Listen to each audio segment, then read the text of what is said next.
Good afternoon students. আজকে PSC সিলেবাসে থাকা শরৎচন্দ্র চট্টোপাধ্যায়ের লেখা কথা সাহিত্যিক শরৎচন্দ্র চট্টোপাধ্যায়ের লেখা ছোট গল্প মহেশের আমি প্রশ্নোত্তর পর্ব আলোচনা করব তৃতীয় পরিচ্ছেদের। দেখো, আমি প্রথম পরিচ্ছেদ আর দ্বিতীয় পরিচ্ছেদের প্রশ্নোত্তর পর্ব আলোচনা করে দিয়েছি, আর আমি তিনটে আলাদা আলাদা পর্বে ক্লাসও নিয়েছি। আজকে তৃতীয় পরিচ্ছেদের প্রশ্নোত্তর পর্ব আলোচনার পরে কিন্তু মহেশের সম্পূর্ণ চ্যাপ্টার ক্লোজ হবে। দেখো, আলোচনায় প্রথমেই প্রশ্ন হচ্ছে, আমি না ভাত হয়েছে রে, কে বলল?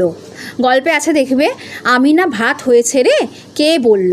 উত্তর হবে গফুর, তৃতীয় পরিচ্ছেদে আছে। পরের প্রশ্ন, গফুর যখন ঘরে ফিরল তখন বেলা কত?